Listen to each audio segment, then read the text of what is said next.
Hospital ncho udru Asonaba Golf Filling Station o Amalina Children's Haven eno ne bia wo soko kwa Amalina na kotonye ma papa Open my papa to Amalina and a kwa obetimi enyabe. Kwa Amalina na koton kurantade. Kwa Amalina na koji delivery list no. Uyirin obabawu unyanya ma papa ede amanidiam. Amalina and wasoko dum enyawo ye ben renre police station. Ejima kwa we adaroma and nano pay wa mo boye ma kick off jumedie yede ebremo.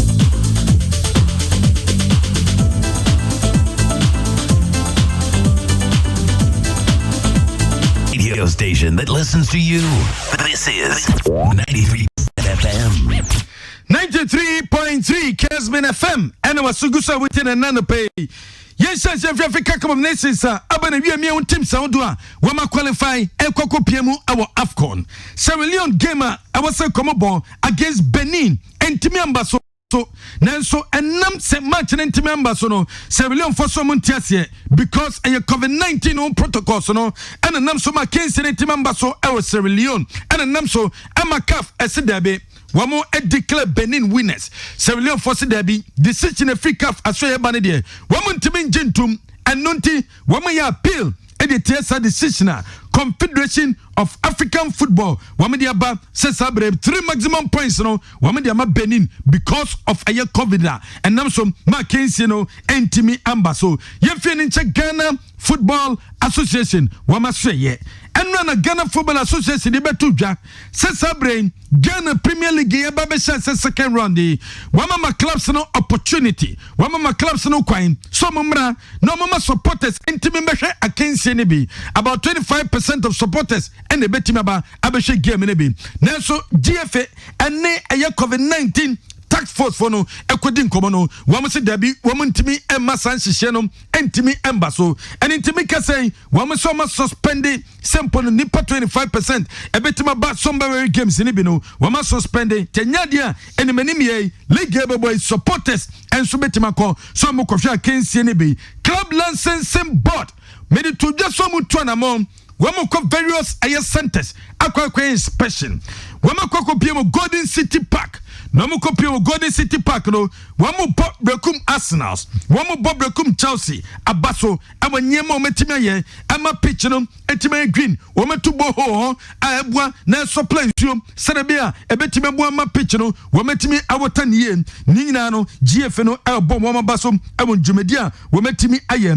nanso so board in it echemo abre womo ekwaye inspection no womo se dabi enimani ye womo ntimi empene so ema competitive football entimi nkoso friendly game entimi nkoso emrepem wombesan soba abe inspection our park ni so parkwesi indum sports complex womo kwa inspection wie no womo se sabre dabi womo nya botre emrepem womo ebesan so aba abe inspection biom Nemom says Abraham Presom Emma football akoso de Debbie Wamoso and Chin so the board therefore decided that no football activity should take place at the venue.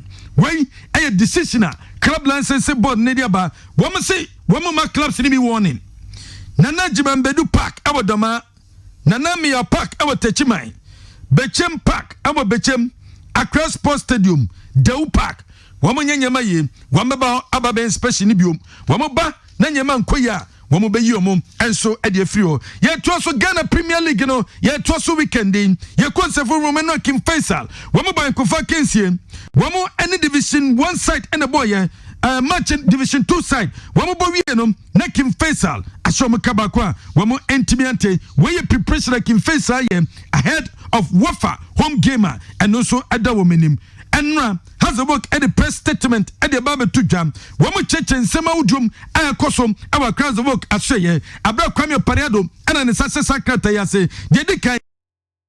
Ometa Branton, Ometa standing a contract on at the Amano, the contract in the Babanavian, 2024 and the contract no and so beba na wie Pobiman project wama se sabre Pobiman project no eguso ekoso nyema edede na kwam and sabre place ne bebi o medam aye staffs work lecture room and professional gym ni nyina no wama de ni nyina toto na kwam enche bia no Pobiman project no and so betimi aba na wie wama sanso de hyem se sabre wama training stewards awodu a sekobase ya preso ma supporters e ba be game ni bia wama timi aboa amanya metimi konkan no wama timi training stewards ni nyina wama sanso de tujam se Abdul Aziz New Redeem abrantini pride and it is sabre wama hwe sempo no wama timi amane feda medication amane hwetimi atono sanso na Daniel Kodie wonu supra no wama hwe se metimi amane feda aye medication na hwetimi atono ntem sanso na Danjuma Kuti abrante no so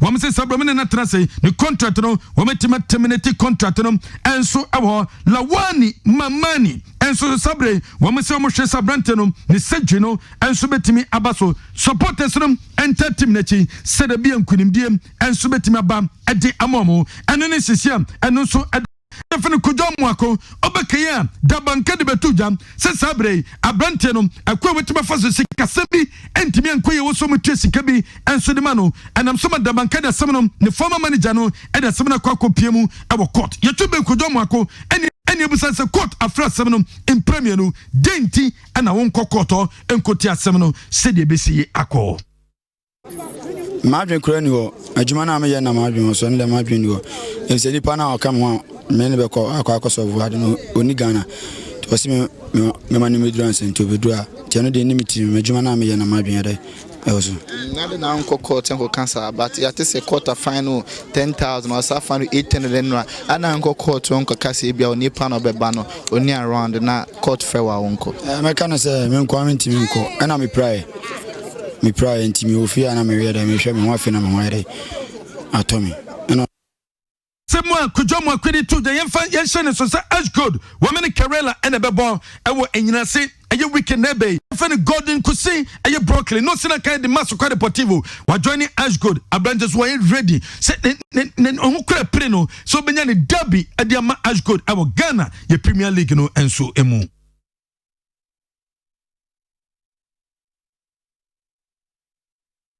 den kusi Brooklyn ne somebody to Jano ya be sansom ade abremo e kick off Jumedie so ye to so dia Emos Kofin Kruma wono so as go player wono so den samawdo ade atuja chenesom say ye brekum Chelsea wono so ne Gon Cities ene bebo Abrante Christopher Bonny wono so kasam ade afa yenti abrante yen samawdo atuja ana ko sisiano league no second round de issue is teams no bia prepare second round no very tough league like even who Ghana antino we are preparing an issue ball like we are on there we are very tough hard there we are you to yafa your point to oibrekum Sema Gordon kusi Brooklyn ni to the Emos Kofin Kruma wano so akasa we former player the man Karela se okusi na kan e dey ten former club saying eno si hu game no no because only me that I big pressure behind the mommy easy cry the mommy cry yeah oh because I'm former team my boy and I know musicians so more performance and we put in it's big issue mommy cry Kofin Kruma so dia to Samson na Christopher Bonny wakasa de Gon Cities game a adom anim abra empono wamo prepare say kwamia so we metime first win and so second round no enso mo and they are not new in the we have been together a hunt, you know, a very tough game, but at the end of the day, no, you carry day, no. Well, you trust you better try see Benya, Abrante Christopher Bonny, someone, one also added two Jana, Atakusi, and so I play the Makim Faisal, one more Akensi boss against Wafa, one also Kasa Edia Fang. On the football, a strategy. Oh, it's coaching on one man to the strategy. The back of Wafa match. The Bompire said, BBS Bekuya. Yes, your Bompire said, your home match be a winning because you win a match, your home match be a best survival. See a Bompire said, me winning a home match in Potivo Beka, Amusia Kaya Bromina Chickens, a boy, a branch of friend Samuel Obey, 16-year-old boy. abrante na tena bi oto ye no na atena na efeye papa ko goal o she no na efeye papa ye ni na kodi nkomo ye nti abrante ne semo de tudwa Emma Makwaba at the Kessben television, so meeting at Tony Montana Park. Ya, Ohemi was sweet, a soccer press page. Sa Park in Attic Kodja Sama, to so many talent, including Joel Famille, Isaku Konda, Emmanuel Ose, Carlos, Abbas Isa of Mines 056, Bolon, Edema FC 20, our Netherlands, so more Dash League, you know, so many players, and then Yantier at a few park here, our Kessben television. I was dear Nam, a Samuel Oben, more Munim Samuel Oben, Samuel Oben, a 16-year-old, when you're a cracker of a goal, Samuel Oben, and the shea goaler. Emwaswa Manfo Bibre APBI Samuel Oben and a 16-year-old when you are thunderbolt of a strike Wabra Asoko Deportivo Eche Achekin Esho by 2-1 our National Division 1 League match the fourth in the course or what into Samuel Oben into any and Namneka Samuel Oben po on a wine. Samuel Oben a 16-year-old our Bobo Ma Asquad Deportivo Asquad Royals and a promote to me about squad pretty. So me go school Swami I was Swami. When me share me ball bassy. Then me sa get and I'm here Margin say me bobo I'd match the young couple the chair. Oh go now me share any day. Idea there be a me bad training idea me hojuma because me was our power no. Until my Margin say say me polish no. Say I meet me a dear Drew baby. Minya bona mi biti opponent na mi kai dama sabe Tony Montana trase amanone sam ene de bremo wababobo so me se de be 9:30 ne mu behia na de aka chire bia no yediri nyina enso ede abrem local stories nie 9:30 bi ho yede beto so mamo Tony enso trase ne commercial sante korko en hihye nsam twofo nhemu enso bekoso ni nyina de ho nsam awdo be brem Tony enko amanone wale en nsam ekoso nkofo across en sha senfan Europe ho ena World Cup qualifiers ne bi enso etimi eto aso na Armenia eche Romania esho mekamensa ema Romania timumbo mienu eno game etimi ebas eno a afi Bosnia etna fi ema France ko shomo kabako a omo enso antimi Antoine Griezmann nya the only goal ema France share kabako a ama Bosnia antimi ante Denmark etwa Austria ko shomo kanan ema Austria for enso antimi ante afi ageda games a etimi ebas Israel ko share ama Moldova by 4-1 San Marino elusi Albania eko shomo 2-0 Germany surprisingly tenafie ema North Macedonia eko shomo 2-1 Ike Gundogan nya consolation goal edema Germany na eno enso aye penalty eno Goran Pandev anafe Elias Elmas and the team ebo 2 goals no edema North Macedonia Scotland Esher 4 Faroe Islands team ante Lithuania Alusia Italy ko shomo kamenu a hom enso team ensimu Adabraka Stefano Sensi and Chill Immobile nya 2 goals no ede ema am Italy ema ni Spanish mensa Kosovo team baako Dani Olmo Ferran Torres and Gerard Moreno nya 3 goals edema Spain North Ireland hom enso and Bulgaria ebo goalless Greece and Georgia ebo 1-1 Liechtenstein and Iceland eboy Iceland ekosha 4-1 England eche Poland eshomu 2-1 and Jacob Moder enya first goal edema Poland Emma Harry Kane and Harry Maguire nya 2 goals no ede Emma England Andorra elusu 4-1 to Hungary any games are and also team ebas until on the 2nd of September and the next round of games ebekoso obra Europe World Cup qualifiers for Qatar and also ebe team atwa so na eno Germany match elusu to North Macedonia no Timo Werner of Chelsea they said in the conference no ayera amanfo kasa Timo Werner sikana Chelsea they kwato no say sikana ashe entimo amu Kessben television Kessben media on YouTube no where chance na akwa edi ema Timo Werner 1-on-1 against the goalkeeper nenso nya de timi play see ball no ball mpo wanya target efa poni nchen a obia anso twetwe no say the Chelsea player no the confidence our club and then country no the confidence level and no enso team ayera na eno England game a hom enso awini by 2-1 no and Roy Keane former player Man United eno na ono enso TV so church na adwin bia wosemwa mokasa team Messi Mount munim ne moye ye kasa ball pa dia Messi Mount onu ball pa hentine Clotes no o yusu wadi bia too early nya sa dia kam yusu live enso Kessben television so na Ian Wright say John Stones eno wo so yem from so de na so far so born embon bebre eno England goaler am consider against Poland no John Stones mistake na ma born cotton according to Ian Wright was saying first of all and but Dean Henderson on the goalkeeper and so England. Now Tony Cruz on the on TS Dintia still also World Cup no across or Qatar because of here human rights Qatar for no edit to formulate so for human rights anya here no so pa ho a okọ stadium musise na nipa no wa no mu na enso nya ade ne nyina no omo efi osen company for ehwe we snap for World Cup no omo enso age edi free omo a de enso ede Qatar omo enso ensam still Pep Guardiola waka Chelsea for say also mutimi kofa Messi ede ba na omo de Ellen Batalan ede be because ede a kun Aguero okọ nti also Messi eba na omo de Ellen Batalan enso etimi ede eso so ho we ensama eno enso ebetodwa enso ho enso anomo na Dominic enso plot mover Omo ekofa son your men no enso e play ball e ma Tottenham say so form make I say Dominic for any akwada ne edin komo power chira omo enso ehwe some betim edisika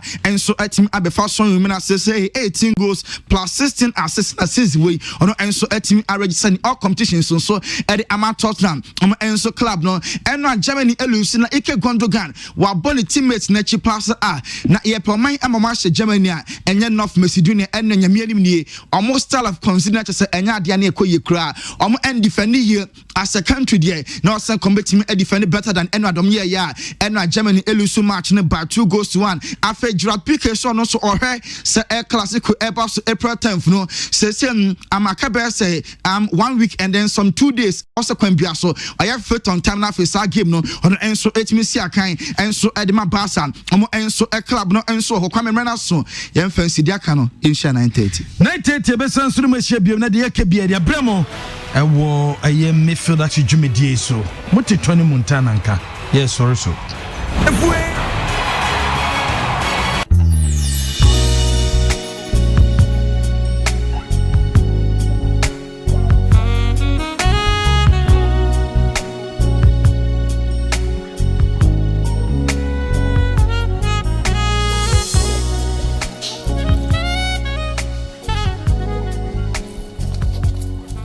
What do you want? Say you can't saluna. What's the one?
parliament 8 parliament yetna se no committees we no speaker in parliament appointment committee in committee on selection. That's right.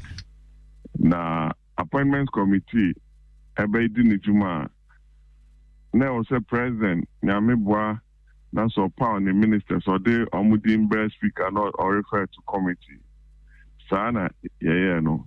Inti so far I have vetted over 46 ministers, 16 regional ministers, 30 other ministers.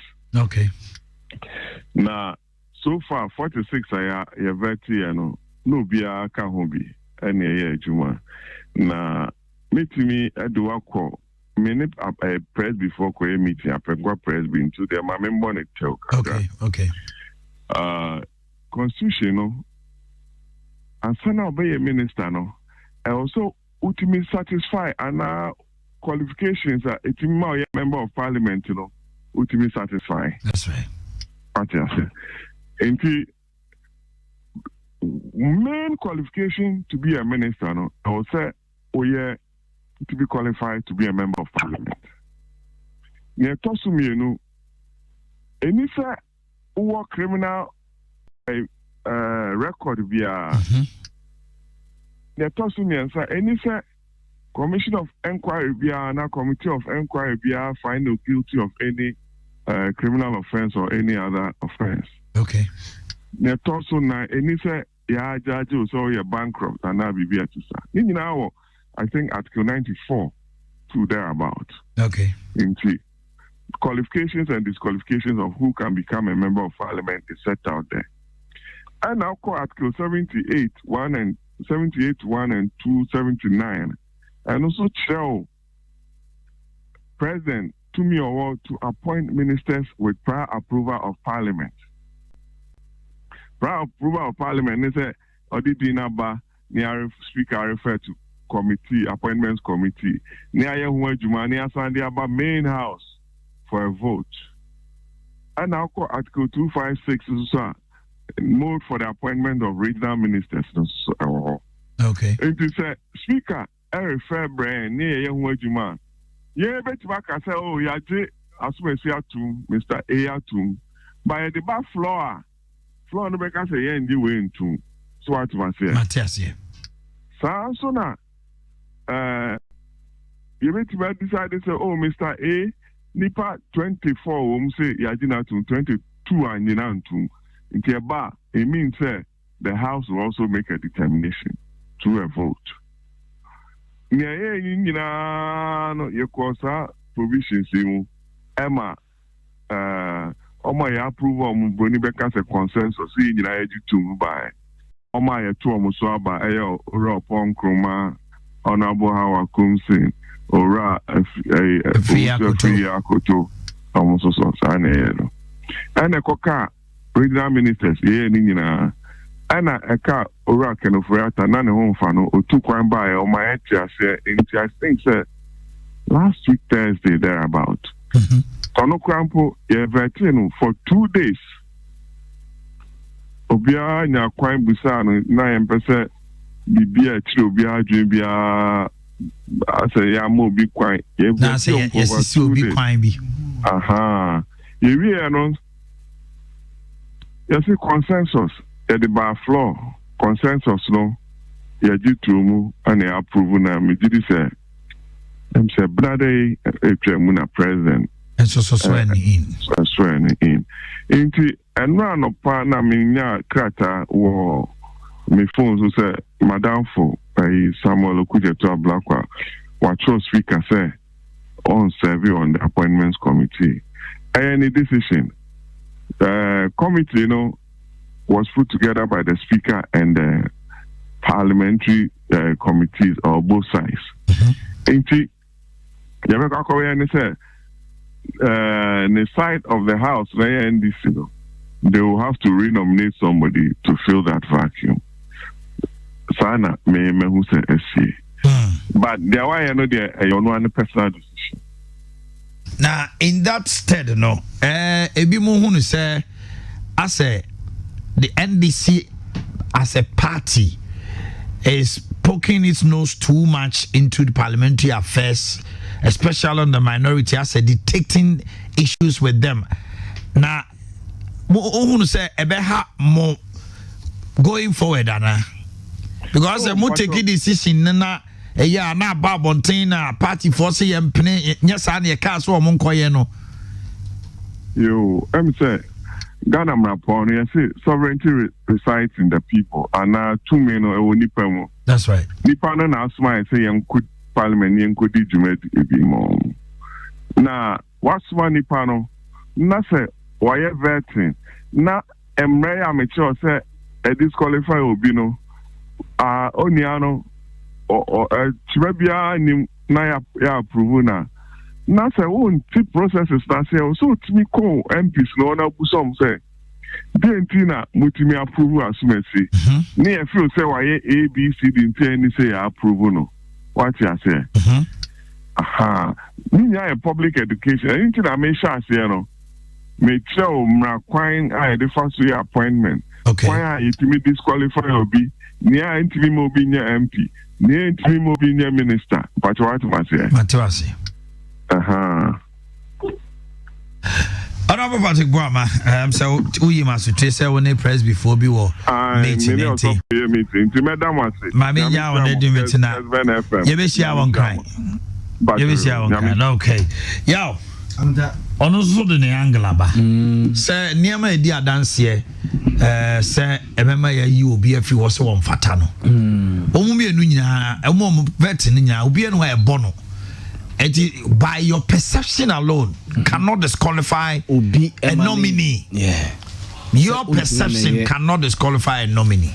Yeah. It makes it very interesting. But we have interesting days ahead of us because DC for make it move so almost minority leadership now. Yow. I fear. I contest almost some minority leadership here. Crack no, it will crack. We say the next parliament besaba. Mube just say we how this through. Anamuntaka. Announce change Avezia. Ahmed Ibrahim. No more continental mubia betin anymore. Nani pana akasama metinana. What must say? Nani pana kasam. I'm a metie na be where caucus or see a repe. Enti new very place Ahmed Ibrahim as Mutaka no Mutaka is almost like Papaya Zimbabwe. Mugabe. Mutaka is a Haruna is a Mugabe. Abezi is a Mugabe. Yepe Mugabe is more parliament or more Abuka is back. Yes. So probably you can make a change and introduce Cletus Abuka on senior. Cletus also. Yes, maybe Ahmed Ibrahim Bibe to me ama Cletus Abeshe Bibe. But Haruna there, what's our touching on? You have touched the eye of many of the guys. Bakunta sadie way CCA so mujina so e change any of their leaders no mo anymore no emwa party no. Na kunta me a day minority no be o madwen so omo work out of Babin. They won't do it. How? It's NDC for now no almost who fidie with this current parliament. They say they brought in a Trojan horse. Yes, almost who fidie no mo budget so say Anna, Enya 137. Yes. I remember Haruna Dusu told Michael Kwe in the face, he said, yes, if you continue like this, we will disrespect you. Yes. Can Haruna Dusu make such a statement to Babin? Akota Babin Yobia. Haruna Dusu, Okije to Blakwa, Papa, your friend is say, Muntakanum. I want to say, oh, your godfather to them. In parliament, any NDC party ni mu. Babi ya what was say no. Or a godfather to most of Haruna Idrisu ne. One no mo no say no in the NDC and in parliament. And he said the caution said parliament is a serious place, no jokes, and business will go on without those Niamana who caused over 7th parliament. Akunta sa 8th parliament we. Usa 7th parliament no. Yenya young guys bia. You almost sorry no Suini. Yes, Alasan Suini. Sam George. any the other guys now omani and diom ye you know can mutala mo betma we or baby won say so mo di me na ne say no mo si behavior of parliament say because papa no ti won no say John Napo yes ebetimi say in a certain manner I want parliament e dey akere babin no you can't it omo na no almost wo mo hu fidie me see say afen no mo hu so my from so ma ba be agoda ni o betima ya ne so omo twen a certain ajapa bi se beba parliament omo twen say a certain ajapa bi beba parliament ne because mabusa say sa parliament we hoyi omo nkyere ade a president dia ko ho no mo a parliament na approve a NDC supporters fee say ne ni kwan so omo approve one budget ne so approve a what ho no ma so pe kwan open no and answer will say open hospital and answer school area ho ya approve budget na ya bede ya ko peska dia ba be he o man no it was ya approve and say minority MPs na approve a unu ko enyeye na oti ho no so open kwan open school open hospital na nke ko peska we na dia ba be sa de no ministers no enema e begina so dia disco kanofriato omo genitum no wabokro no wadi ewu you know something evidence afa come on when it comes to Ken's issue and on Abroja esame app no say opaniche on fan channel because to ono how can the executive praise him the parliament 2 days of vetting is unprecedented and after that unanimous obia jatu mama woko then osi there no who ni say no o chesi I mean a ghost. Yes. Non-existing crimes. Eti papa no nya dai emfa ncheno. He feels sad and disappointed because unim the kinds of things are NDC as a party, members of parliament, adongomo akafa kanoforiata hono. Yes. And it's certain kanoforiata to ministers to them as Adongo even repeat say to him he says come. Yes. Mackenzie issue here by yes. I don't know to say it's a complete rip-off. Say a confirm middleman be a disika koma boa man just say yeah they could see Ali Baba so and San Ali Baba their koma boa man no almost about 8.something million dollars or honum ni ade. This is a complete rip-off. It's way you know. Na mu nyina masaka bo makogina tum with the exception of the absentee as Gadongo dia. And then Amarans for example, Professor Kase, that you people, you all Ghanaians an apology. Because some are more Kasafa and some are more Kafa Boama. Actually, we are seeing now they are by am Nebuaman, they did dear Yanui. I'm for Besrube. Akonta, Haruna Drisu, any a Muntaka, only victims of circumstance. Are they? Where near ACA Ginano, and your NDC na criticize no. How? Elections no musimu winning with majority.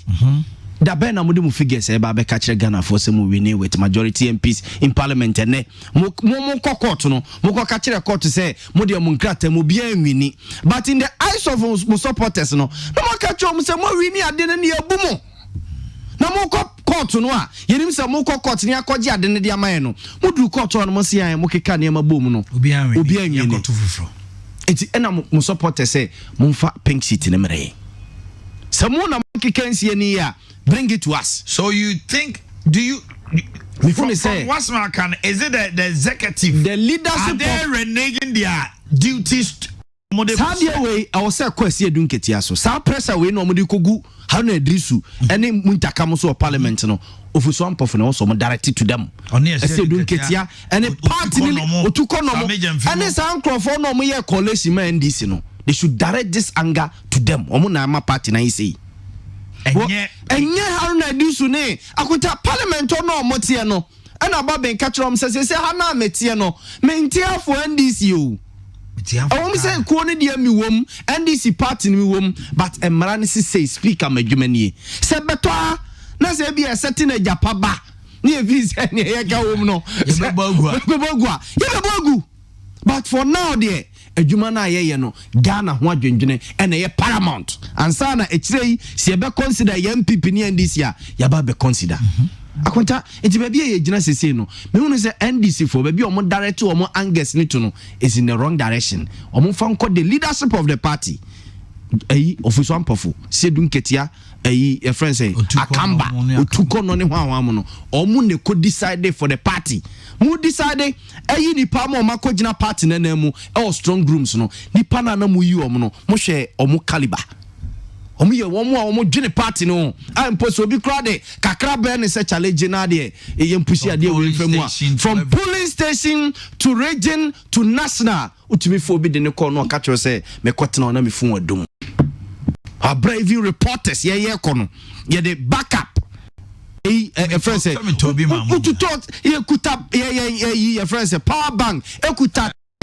we are munya meje power bank akwenta what kind of papa that power bank should come back let me make that as obia e quite less how about go did because yes I go to be abojuma wakwenta say buko outside na meje say yegusu de ye adwuma no me refio so wakwenta it's dia na party leadership no omo ye fa so for you the party leaders rather failed omo na fairly party no nye not harna disu ne your friends say leadership no more parliament no party leaders no from national chairman general secretary ne deputy vice chairman any organizers no omo no ma fairly NDC nye campaign team no any coalition team no omo kwatena dem wono mo the TV bi bobo honom no omo na fairly party nti at that time na no omo ye press conference chobo ye DJ boy anyum no what was the figures besin na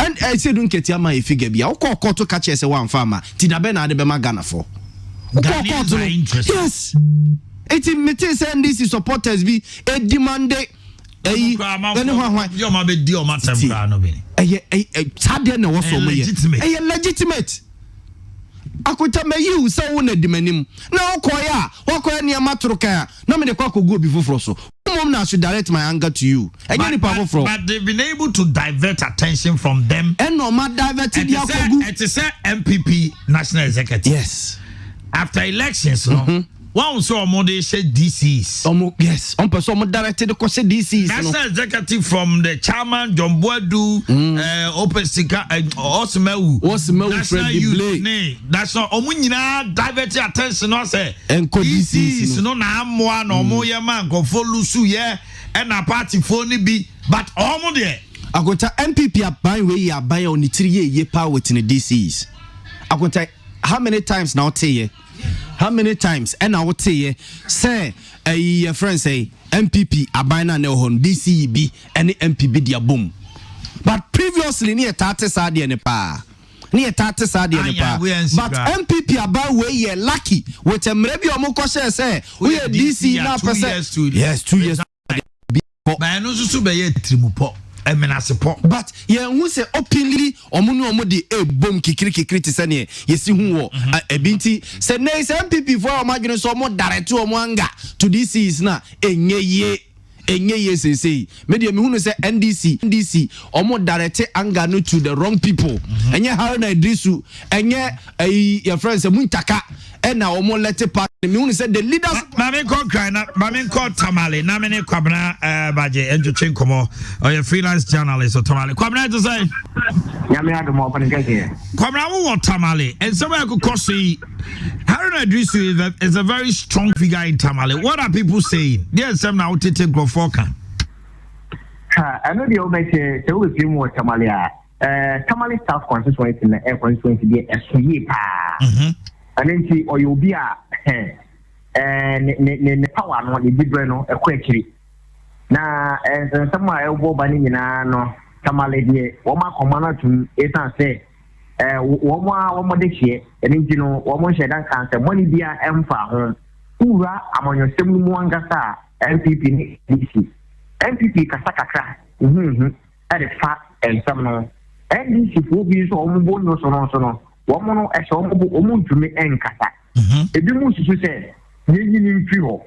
A bit to say, no, you feel one more a dream beba. Now, Mamma say, it's a journey.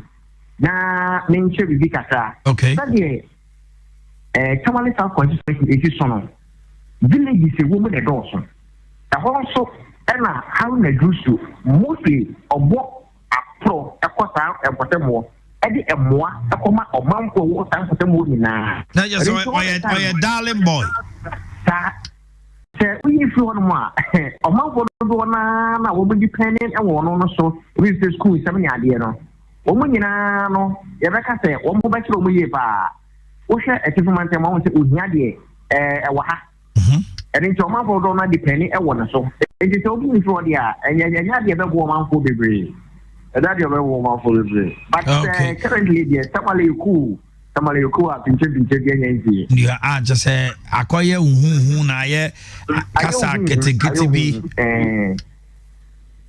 okay. Kwabna Medasi. Okay, Kwabna by a freelance journalist. I want to chat me to do me Dr. Adam such a train como Elmo Ebra ya today time with Emin Scientific.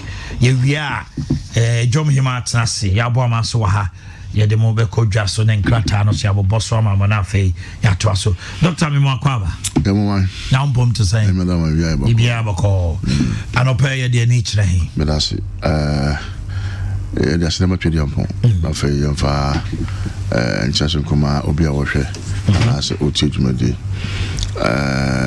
La yidin komo kakra bia fa dehydration and as a hydration okay didn't just say me can say ensure I was try any paduane mo didn't just say swat yes be ensure any paduane no so are o say ti see as oko aresa bia na se nipa ebia na yebenya nipa 10 a omoyare ya do maba ira do maba e mo be say 7 no e nipa e se yedi situation so ya bi go on my man do bia mfa do bia mfa so no ya man no san so no nko a na masala san so na eden na masala replace your lost fluid na yes o se bi wona o man so no ba ko mienu miensa na no na okay and obisu yare say man sansu no a bebre abo say obafia nche na wahya na obuild oya kese and you know o hwa nipa ye nam wiase no more than half ana insure away mu no enu dia body ne pe okay so what I say because yare body say na ekona de so si no so na no hwato no meaning say enye ade bi na ho ensuo no ana we mu no ana ari ana wono so one replace and you know body no enya ensuo mfanye na dwuma no and yes ana bone yade ye ko na se man san so no bi na body nya de open wi a afi oba fia na so mpo na atia nche mo so no asase ye kese e chese ensuo na we mu no e play vital role pa e wo body no mechanical enuma e koso with body I say engine near the ye greasy yes and my baby to me cover yes rake and crack and then lock it so and this animal ya be bria we mu no because you show any mu okay ya lo so so bia make say fama eba bonte no me lo so fam antina o kasa na me ma wi ya mo mre mensuo kugu a mo mre mensuo o kasa be se odwuma we say o kasa be bria na wanum mi mu ya we who we so our wonum so obi mo on the whole day no no so bia and ye lusin so we mu true kasa na kasa no okay home ya home no so ye lusu enso and from my free kasa mu ba home ya kasa ya home no the same thing ye lusu enso bi won ma na otunte so pa otunte so ka kebe no otunte so ka ono so send the so ne so bia to lusu so which one more pesupa the real kakra bi na ni suba to suo ni na e kwan a e fa so elusi emunsuo ni arho kakra bi ba na mo se suo esasa ono so olusu emunsuo ni bi we so one man na junso sa tantem bebre ono so olusu enso bebre na e so sweat free bo no excessively free ha onatika kena na ho afo ono jo lusu so bebre ti sa kwan we nyum so na sabe ija na ya nso so sa nso si sa kwan we so ana fa so elusu nsu a wo ipadua no emu okay entino nka yese Nima bi wono ma me hu a ka manum so bebre me nsuo ne ma bebre me di fruit a won so bebre so manya diarrhea I see run stomach how yam sabi I am bebre electrolyte nyama mamo jana hoden no obi erane be a day or two wi a obo check ne mo jana hoden na sa ne mo nyina afrim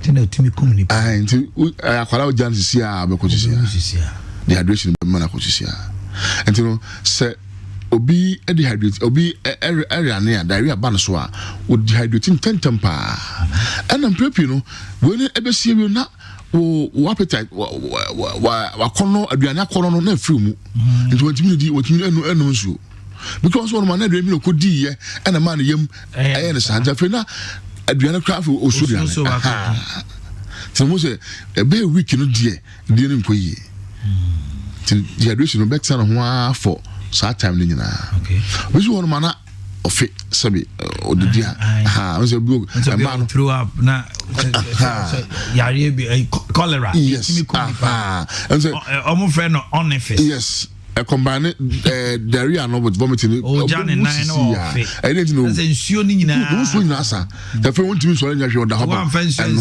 no ko sisi okay entino ye woni ma ade monitor say me hunsuo eye anasem hunsuo nye Junso I junso on daily basis no. Ya wo junso dodo a awose da bia ne pati junso. Sanka ye meja se bia maso no pa ko pem se meda. Ana se bia madana jo. Te olunkama. Nka votic kase na aya no no.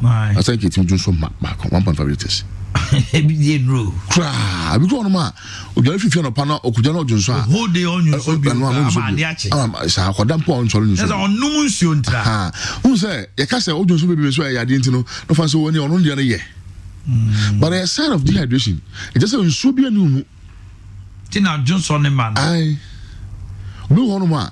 So okay the whole day junso bia junso ne mpo no oko for so compound bia ntime ma. Also one day ya de bia ni mu ntina enye. Da bi. Ayo how abetimi say ya de bia bowa e jo ha kase pa na bo jani peduan so. Akwara ontimi kasa. Nse bo mo diapers. So ba akwara diapers na 3 hours. Junso bia megu mu a ono so e wo dehydration bi.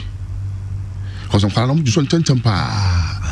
Ntino ma ba akwara diapers na don hwere mi ansa aso atwam onun soy ni so bi animu a sa kwara no hwene yi cause basa omunyini esesa okay so the we hwene age ne body ne kase no and we say we the crofo no e wani mu chen ono we hono ma o man se die bo so ni so bi ama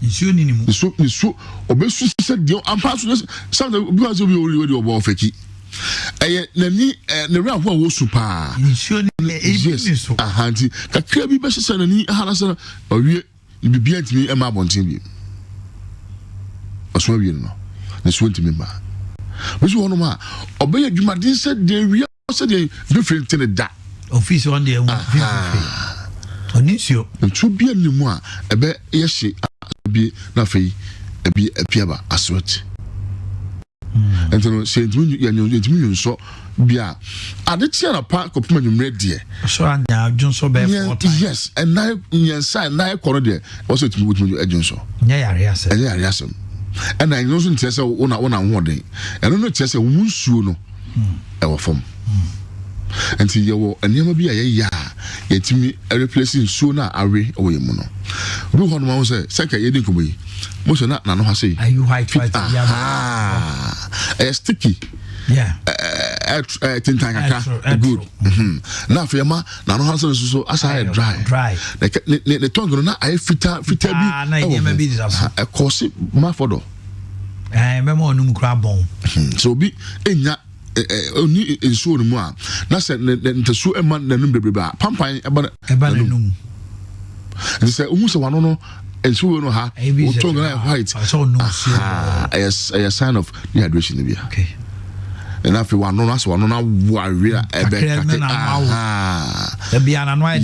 yes ensuo ni osusu mu non-kissable man. Yes, a man of energy who crowd. Dry skin. At your run, my dry skin. Who say you come on ma? Osra, my favorite to Kaka. To some extent, I know, just a Venus be any in Kunim. Okay. Also, Venus, a monk of sad me Franco na British a pillar of Haskan na money pan Eco in America. But in Kumona, one would say, yes, I'm a free good. Sankuna, because I'm a body moist. Okay. So, until I know you. But Bonoma, or maybe I was a Sankun, if you were to say, one of us yes, dry skin. I ensure and so the new Mubia every day. What I was son and normal Korean, not say, good to Astra, the body here. Aha, there's a news you my baby. Yes, that's ensure no it nourishes your skin. Yes, sir. Chai, who be one the skin effect. No, I say, who will say, I said, sugar can be a skin one out. Papa, no kind of offense you. Also, ice water so. I was so condition. Air conditioner no my water. That's how I and do you the right thing at the wrong time. And so no, the ancient fridge more than no good him. Your time and us. Until the best here. Now watch out, Chakwine. Next week, you share and near Manoa. Yeah, and ma. Your skin no dry no. You drew dry skin no. Me I heard the amount of water I was say unum the day.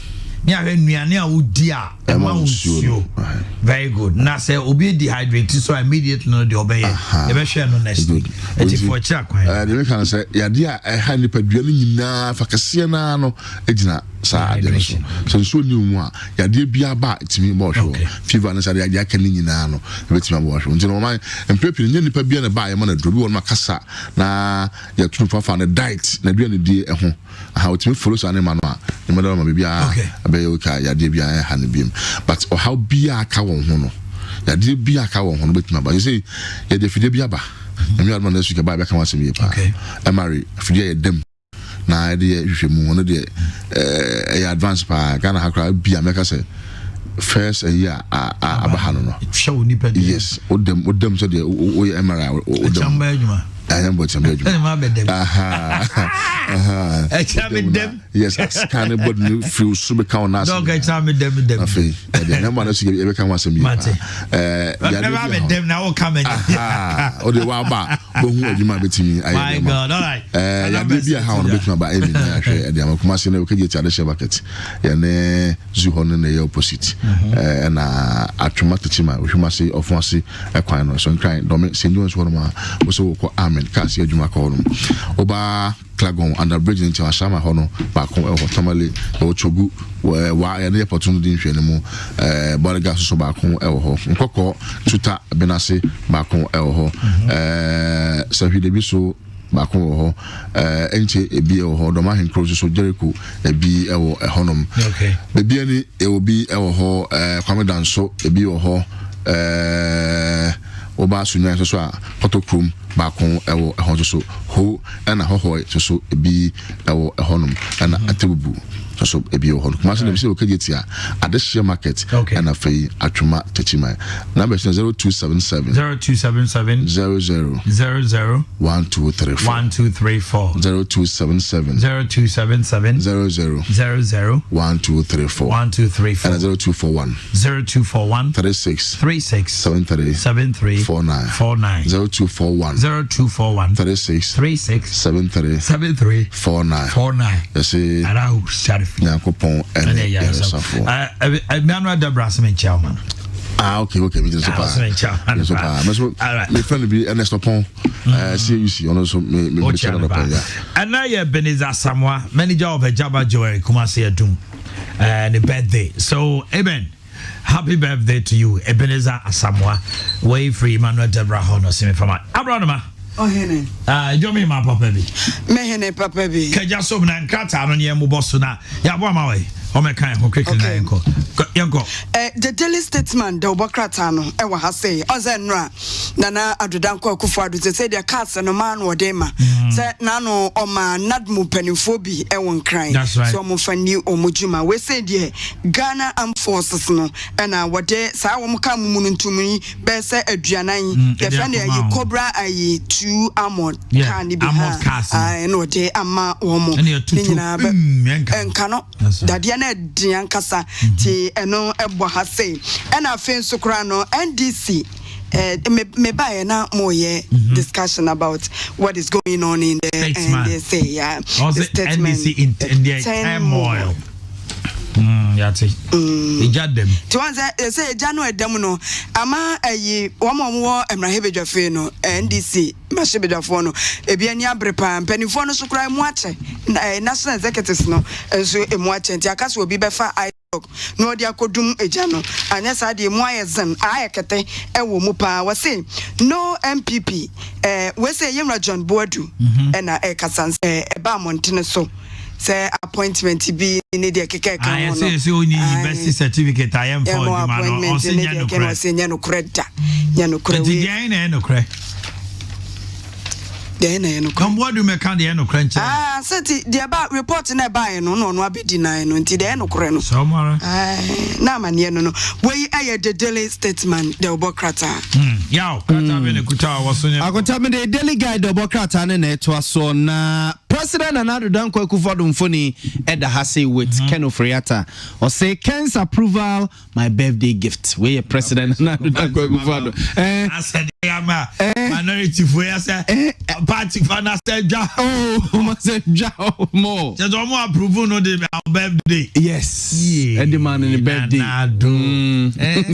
the birthday now susu na sa approval no buy you yeah mama no ja sorry na grandma bi as o fire yes eti mampani na Nana Danko Akufo-Addo ne Ken Oforiatta swafo a o mai sika sano ne ntutu so picture no eda hase a wode na appointment ade no asene nsem fefefe na ode okuje to blakwa MP ema ade sia omo North Tonga Baton Pesua Symphony so no aba beto ase ha ne nyina ye ne ekoso sesi a wo chese appointment committee of parliament wakwetie Ningina ye amanfo chese Ken Oforiatta approval and a basina supporters and they so good when it comes to CVs. He's become an expert. Oh yeah. Obenu nuwa you are to tell about it's sad, but what can you say? Na delegate the corner boy mani says Speaker of Parliament Papa Alban Kingsford Smana Babin and the Newa Kwakote Committee. Openia mo abene Dr. Kwabnadu for no bank. UT Bank and Uni Bank. Almost say Omonshim if you say Oma petition Parliament. Say Joe Wise na Dutch committee. Yes, Joe Wise. Joe Wise na that committee na no penifo piece so kan ho a omo eba bedi dwumane Okaikwe Central MP on ni din command pay Patrick Yaboama eka ho Jugati eka ho Honorable Alexander Afenyo Markins eka ho and Samuel Atachia Kofi Atachia ono so eka ho Kesela to Forsen Isaac Adongo Elizabeth Ofosu Jare ni empenifo hudu pinua ewumu a ehwemu no ebekoso ntiakonta and a president na okay John Boadu set a record straight on varsity NPP varsity asem no oboso ase na mampani ede soja forecast mumuruntum no ekoma wunum no eno so delegate the Obokrata no aboso kakawa hase omahene mikuta the chronicle the Obokrata wa hase Nana Danko Akufo-Addo kasi die ekamia se pepe bia capture bi enti aduanan eno odi ama yemra Ken Oforiatta ne Nana Danko Akufo-Addo omafo mo ho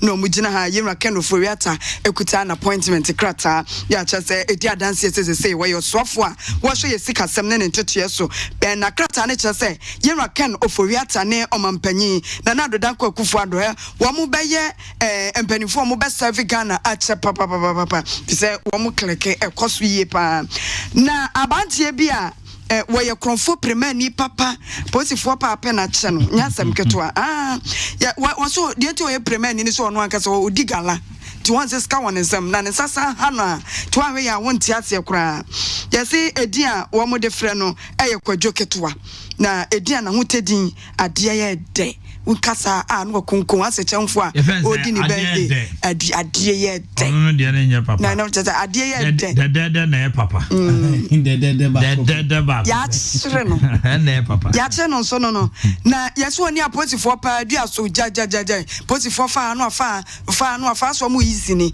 na afedie ensa aso omumu yema okuje to abla kwa ono de wotena se hwe ne ma bia ohun se NDC free 2029 to aba besine no eja demu ahoto ebi ni party ni mu starting from president friends parliamentary house wo eba ba wonsem no wo ha one dey aha yentua so aba we pepper Patrick aha yentua so aba enti wonsana obiebie mu na nzesa bibia Patrick class am neja gumuchem Patrick eja egumuchem yemra okuje tabla kwa ena kasa asem ye wase we parliament house kra no etimi edadi free bra wo mu ekokopene vetting committee yemra ken oforiata ena we di edi eti na muto aba ne yense ye muto aba amachia no. Let me read this press statement. The leadership of the National Democratic Congress has held a meeting with the Council of Elders of the party. The entire parliamentary caucus in the aftermath of the disquiet and misgivings that characterized the approval of the ministerial nominee of President Akufo-Addo. The meeting was conducted in a healthy atmosphere in which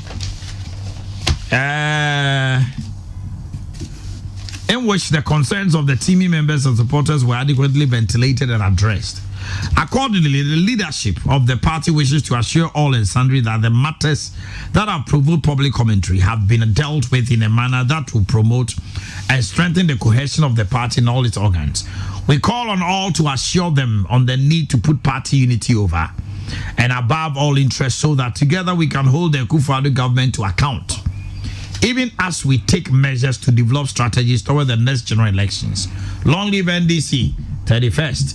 Honorable Samuel Fusuan prophesied. Okay.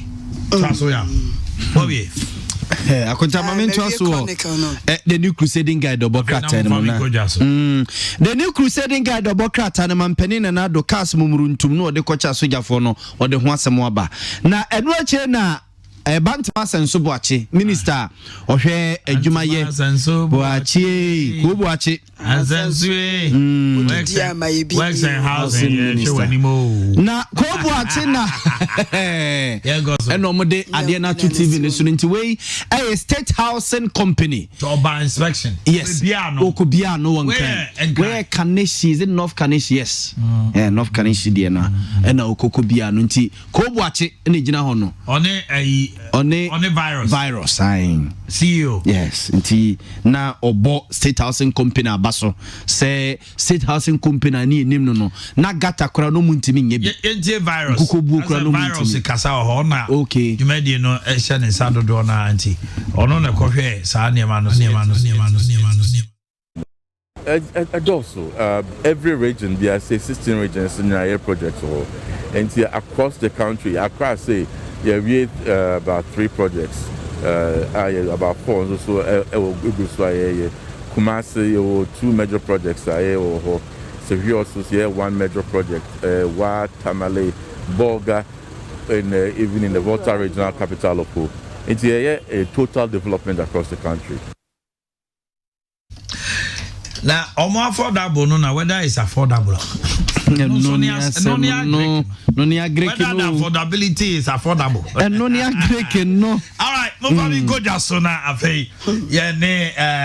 Around now or 2 Patrick, on the Kobe be man no also a gem. No, you use me. Or say affordable no. Or say what a jagumuchemudia no dear we on say. What's new good and numa be a use me what I never overuse why. At you for ye kojum said your mom no ye ko jaswa and your papa near the bremo. The Adika a halodine nessa antiseptic. Yadiguya winim. Now my winima will come obia blockade. Be as a send him make a full halodine nessa antiseptic at the amount. 1 man aside. down oral rinse ediaba say ekuro wonum pampa wonum say the doctor kasa no kasa ya no awo ne de keke ka wono staff bi fu huru wonum na fe wonum ente na katrema so ente kama na watimi adidi yie wokọ pharmacy shop bia hallo dan di no nya de tu tiri mu a ebi wo na mom Real Pharmaceutical Limited woman ediaba betimi afro 0244 268417 na onim penifo akasa afa adwuma eko bi se wo mo perfect cashiers no mo no ma ya adwuma wo nipa ho adaje wo ni nipa nketa wudie tete wo bumfu basa betimi aye nipa ho adwuma o qualify for application ni niam edi ho adanse fa number sim na fabra Kessben FM ye phone desk ha saa na mo so mo betimi aye security men no mo so mo ntwira mo nkrata mo application bibi edi mo adanse mo fanka ho mo ba anti may wo ho wo beje na wode ato ye be frɛ mo fisa wo number ehyem Dr. ba dompe ba sisi yade ba mi kotodwe ya me nankroma ka ho ne ko Dr. ba ho na obi a ne na ya bu se pen obi a ne na ya fritie anasa akosi amena bi mu no wokɔ a wotimi wane kama wunya fort wonte ya obia biem Dr. Bani nyina so ya bibiduro etwere edam wokɔ atonso agogo a aban no hospital no akiri wope ɛhɔ na abehu Dr. Ba wonne ne kasa ɛwɔ 0244 083482 and then nkasa anope ya adonko original hand sanitizer no ane ba ye aboa yen se obi akoso you see fi se de ensa ebe so baby na se de ensa be so sikamu a na wunya adonko original hand sanitizer fa wonsa ho a chese wo se wabon ho ban pa e won keto a ye wa kese enye na e wo supermarket e na fe edwum obetimi afre na wo so aton bi e 0244 832286 ni doso pom ni atufo boom no eno number we na wo be frame afa Dr. Mensa Dr. Wonder na meka fo ne dia mawo hepatitis anase woni ukunumo pa wo akwada na adwene animu an okosko a teacher ni ka said there was it too timi tro to ne kam nyina bomba heart by heart ni nyina wokọ Dr. Wonder wa obemu adura akwada no wode benum ewo sa powder na wode be ma no na adwene mu be bia nkasa kokotwi Guinness Depono and a DN Mushe for 0209 500 272. We are read that demo will be an shawa who fresh our number we are 0209 na Dr. Mensa na be chuka na wababe show kopim se wo hu ebeto wo na yetim biem 0209 500 273 afi momo make powder eye mo me maame wo de ye aduane e be ma mo ni ama mo fi se ede ye sum nuane nu awodo agum wo ka kokko wa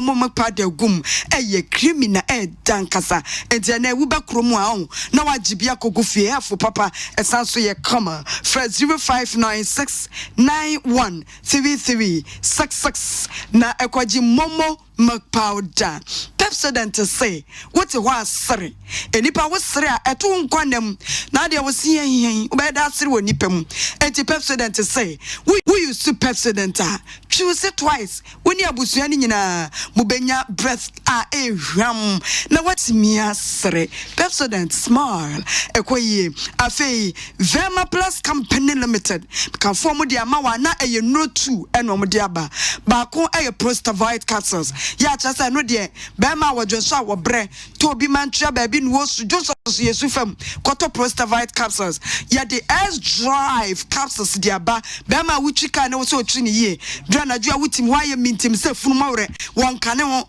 kwato S drive capsules ibi na abete da won pembra watimi atwika no watwi ni ye na ya boyensam amawo boko Freddy Mens heba Dani heba Apidank heba any call naka ebi ewo ho aya no afre 0244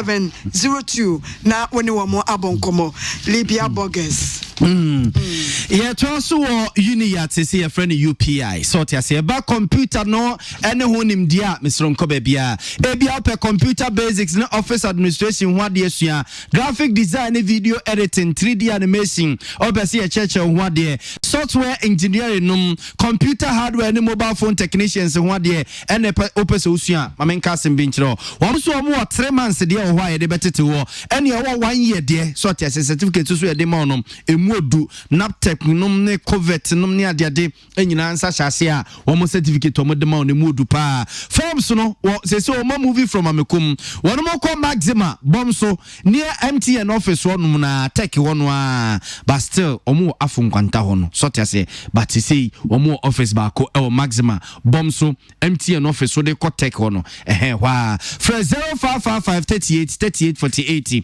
0555383848 adomalakyo eba mixer eba malaria typhoid name hona merene fever no mo amesro enko pedro biasa adomalakyo eba mixer ena wasa no mo food and drugs authority ajetum anyana odwaso eba mojawie ene wanu mu atosem a onya adom na cha tonic ene so bo pa adom WNG capsules so bo emenei enam yare ahodo candidiasis white nomne syphilis ni ade no eko adom complex mixer koko wani so ye wisiri ni ade a onya bone die 0242223555 na fe pause ni na dro de imbusaba mixer so onya bia ebeba kidney Oliver eho by the amount sisi yade betutu ase malaria ulcer white pressure stroke num ebebo pa we ye dro ba ko a ebo adwuma sabre pause ni na dro no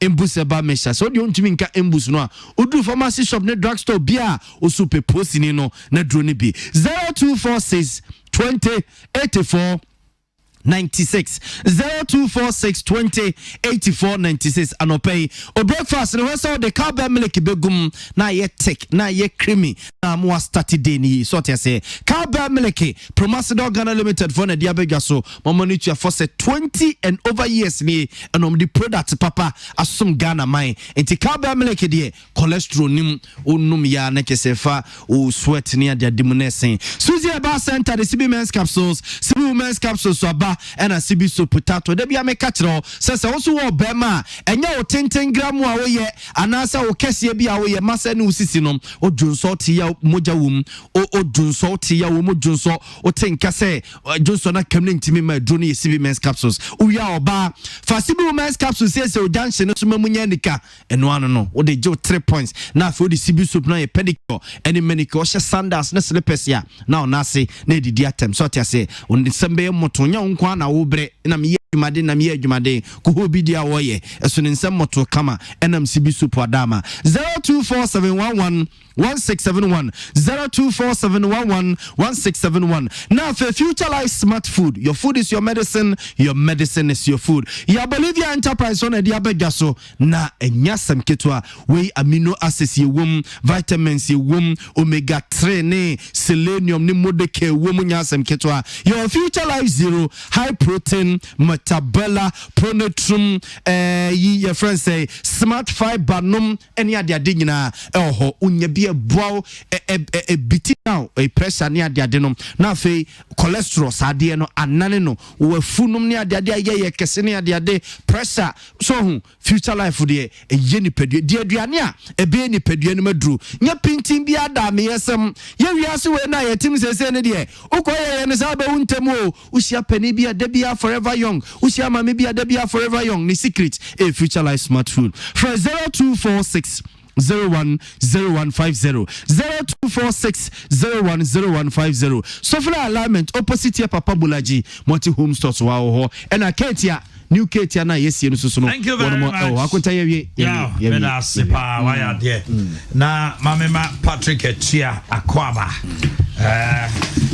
party at the same senior bacho Nyankopon de neso ache Sanso so ena Abubakar Razak at the same nyame adom Bibia moko nyame adom ya do ba de me mamunyira Akwaba Patrick bro na okuja to resign party penifo akosia esedu nketia hinte se bia mbaye nsesan ebi mu say leadership na mo call elections so mo ne emfa so bo mo nanyen parliament na parliament nyem from so bia minority say omo ko approve obi ana say budget omo approve ana nipa bi. What is going on now? Bro, odi kan mamenda wasi na mencha party penifo mo hwen efi regional executives, regional chairman, regional secretary, any party penifo mo hwen nyina executives. Mami Chamitin, president for Washington region. Okay. Well, maybe I just see both political parties, NDC, and MPP. And yet, idea in Yahubida, a new in our system. Okay. Say about 12 berry, Nam Rashibijum, your number Sene or Hono, Ebe Pie. Okay. And Adibia, a sister brain, a idea, a bean seed, and a yard for. And some of these mistakes are partnerable. Partnerable because any idea be that until you be try say you adapt to the new normal. Then you cover the buy near can. Until me sitting back, no, never be a ACCC, irrespective of the fact say I have my reservation about it. I accept it to say this is the first time you are going through such a situation, and it's not only the NDC.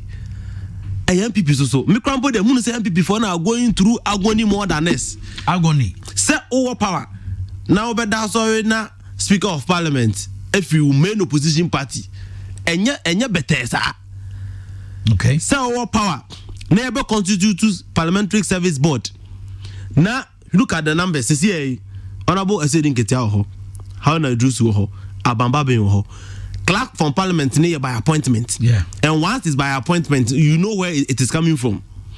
Or answer achievements abunsu. And it's a take decision of Parliament. MPP as a ruling party. How would they have their way through? When you have a Sedun Ketia, how would I do so? Abambabin, clerk from Parliament, which is also appointed by the Babin. Civilian, civil servant there, but we all know where it's coming from. Once it comes, say appointment in it. Appointment in it. You didn't pretend they say you need to be free back. So, if you are a willing party, I do think this is a situation you want to find yourself in. And to me, who is MPP for as a political party? They are suffering more than Yang. But then we are in this situation because maybe we've not been able to manage our supporters well. Intimi manage your party for no or more from the moment in MBC. And nothing who this kind of agitation. Is it also not the case of the message you sent to your supporters? Say 137, 137. Woman, near my MPP or Parliament. There are some supporters who thought, say, you were just going to throw away Nanado's nomination. Mumpeno, Mubecham, and say, there was a perception or something at the back of their mind when it went differently and on more agitating. In politics, a lot of things come into play. Let's be honest to ourselves. Politics here, yenye atamfo. Namfo be MPP. Asasi jima, so MPP. Or your communication officer or mampon. Or ne wedding, me na me the best man. Okay. We have friends. Be mukra etra friends. Be mo only almost say brothers like in the MPP. And to say you be do parliament. Let's say take a decision. Ni eja obia say obia take it based on his discretion na emwa. Anything a whip system in parliament. Okay. Say irrespective of the fact say obia be one reasons in tia ebia ko be take side decision. Say ni e say ni e to obia ni line mu. But bia me who problem is that there's a failure in our whip system. The Muntaka is not doing his work. You cannot blame him entirely because but you see there's your leadership and followership. You see on the way back in JSS. Say a leader is someone who have authority to guide others. A follower is somebody who allows himself to be guided. Oh, just here. And to say leader no bet my but the follower no so and I just will allow himself to be guided that you not get there. And another angle is that the leader too can also fail. Working to the situation at hand, you cannot totally blame Muntaka say Muntaka unless say you walk who say or no one a deficiency in free. It might happen say or no bit much people but they are not allowing themselves to be shipped. Yeah, you are not shipped. But you see, if I ship you and you are not shipped, I have not shipped you. That is I know how you can also put it. Okay. But I just want to be fair because many facts just on Juma. Yeah. So I don't want to be fair to him. Say ebia no why na followers in them na say ono na enya na followers no. In all sincerity, we feel say was said there should be a change in the leadership as the Senator hinted. And so and in parliament, familiarization, a lot of things happen. And it's a party from penny for Tennessee. Now, more than we know. Okay. Omoti de yenti. So omo tenacity based on information you could tell money decision you could tell they feel that they have to change our leadership in parliament. That is anything that you as leaders to think for the party and make decisions. Okay. And I know I will leave that for them. But young party for now you work for me. Say obi so disappointed am I esen kan yemi o. Hwe obi am I petition. Edi petition ananti free Kumasi akwa Accra. Akwada Accra Alliance. Akwada Accra 3 days. Na me full parliament standing lift no lift ade be me pe o wiase because to shemi ni amala to fa sama ba entimi temi tran lift man e say dem ti play mu no enyina ma mi nsi ya me ho nto me na me call job system the building kosoro na me serve speaker na me dey be come ranking member na wo wie na da so any say nipa the petition ko enyina ya pass wo ma I'm not sure say obi a organ ha oyeso nko disappointed e chen me. But the point is, maybe I do say no. The other back I no crow musa say nyina ejutum ni say am confirm me can oferiata say am fa kwame ati finance minister. So the back be also also be an MPP person. Enti baby am person party for ati say and say yenye nimfiri who is going through and who is not going through. Na you focus on how to reorganize our party. Na enema bi ehun say ankoye wo party ni mu no yen nyina obi anfa na adwene ma me allow obi anche na adwene enti obi kasa sometimes some people are too emotional and they talk emotionally no ho but so obi che na adwene aso enema bi ohun wo election ni mu ankoye we should allow everybody to say no obi anka na nyina yan hwe how 2024 na ye acclamation you know everybody akwa acclamation John Mahama oh that's 2024 the election here it's an acclamation we are going to acclimate John Mahama I know there is nobody in MPP today who can there is nobody in MPP today who can win President Mahama in any general elections unless you want to deceive yourself but as I said you put yourself in place I'm not interested as I say you put yourself in place now you're complacent nearby determined nearby adwuma that is why the party should focus on.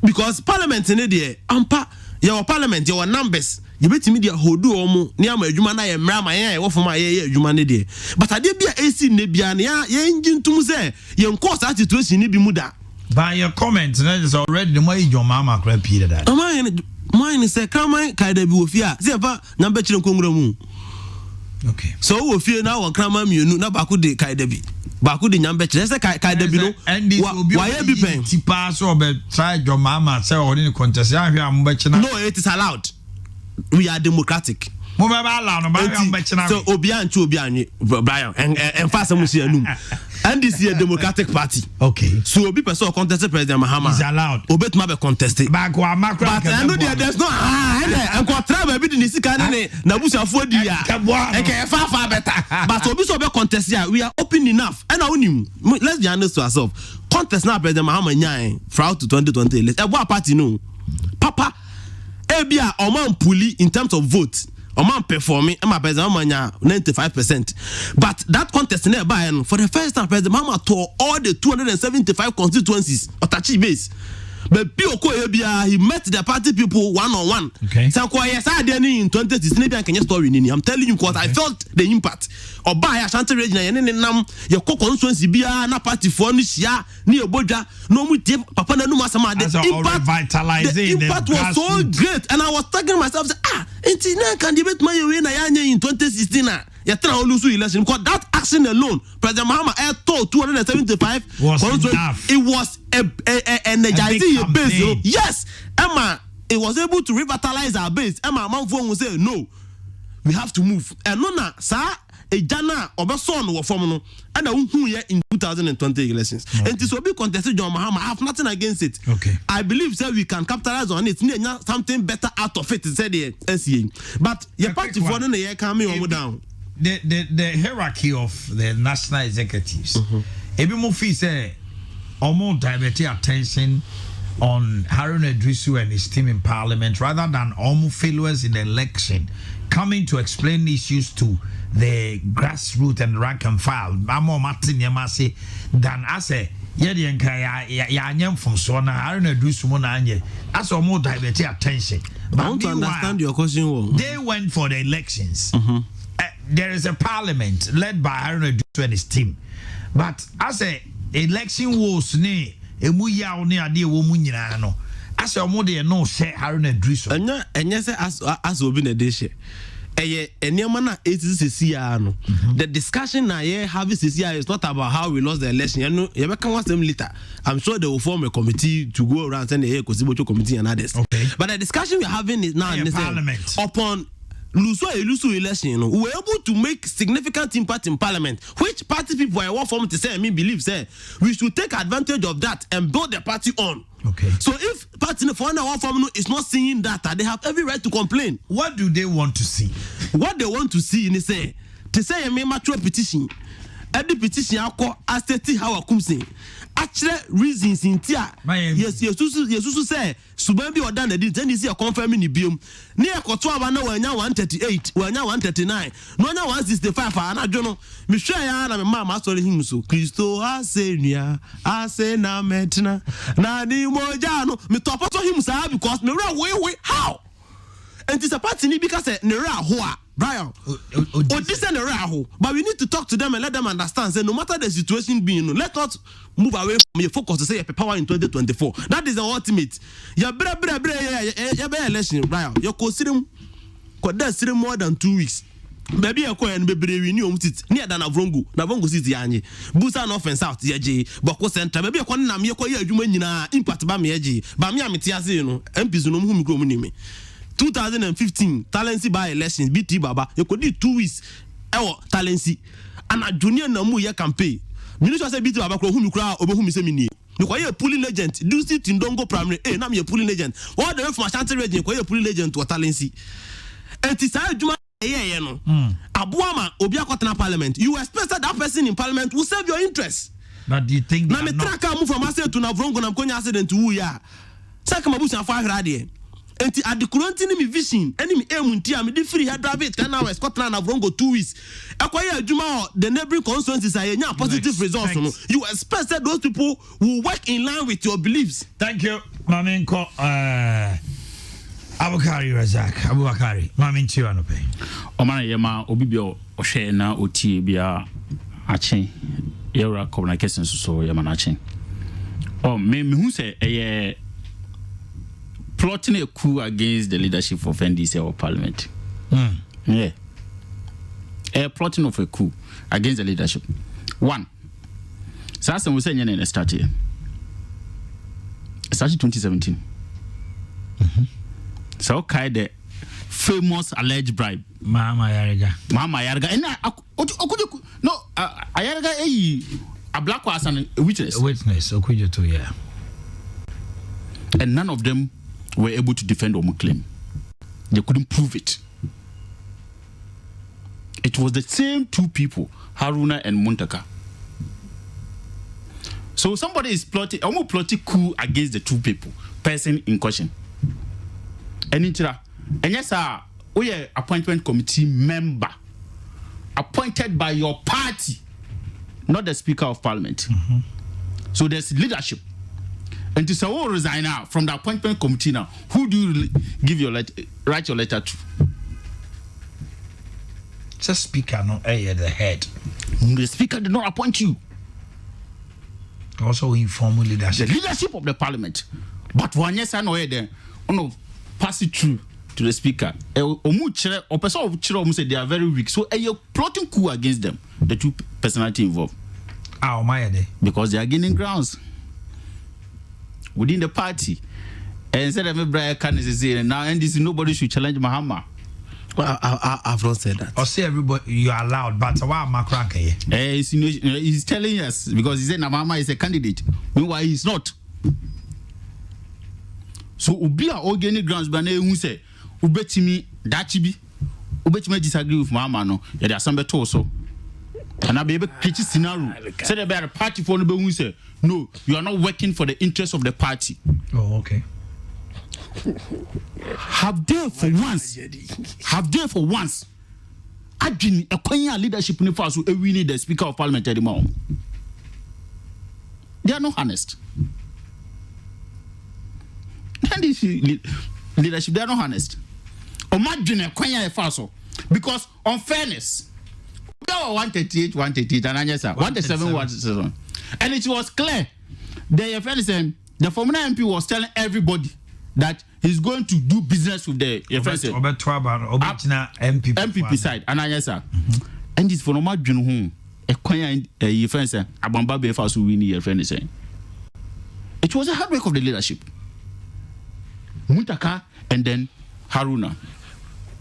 Even on that day, the 7th, your friend said, the 7th, 6th of March, the early morning of 7th, input, the kind of zeal I would put in both argument and physically, a come of NDC winner. So I'm surprised they do stage BCR.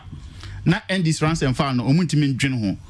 Sabi, no moon how input are some conforming a year. No more, I think they are plotting a fool against them. To resignation or Kakuno. How? If somebody, if we a leader, we a friend say a programs manager will fear. I'm assuming maybe I programs or general manager. If any member of your friends say team no, episode Rosanna, who did he write letters to? Okay. He sees you. Open your patch. You bet him not discuss it. Open yes, the Jumana no. Fina maybe or cost. So, but in any case, I remember about this because he did not give a reason why I say based on principle and then personal. What is the principle? Is there NDC principle or no Casa principle? And if you're talking about principle, what's the principle attitude of parliament?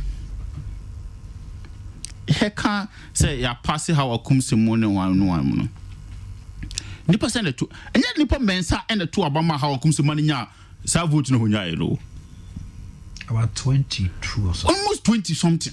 And the two Obama how I come to so about 22. I ever said 20. Omu free for. Were all their leadership? They were all not leadership. And I didn't see a leadership our target. Then number besame was that then. Okay, so you provided pin sheet where your friends say Supreme Court there.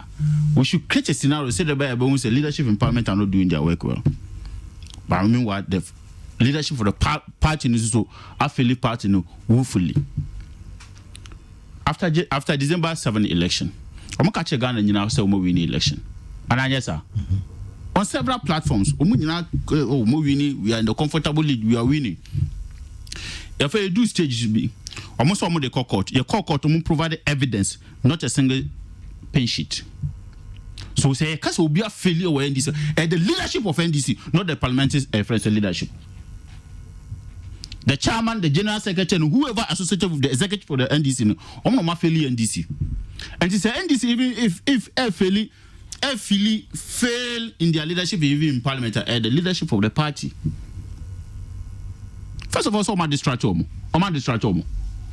Distracting parliamentary caucus, distracting the entire party machinery because they are pedal on truth to them. Say you win election, you do want me and to provide BBHS. You want to blame leadership in parliament. How on earth can we just look at Ken Ofori and we say he doesn't fit?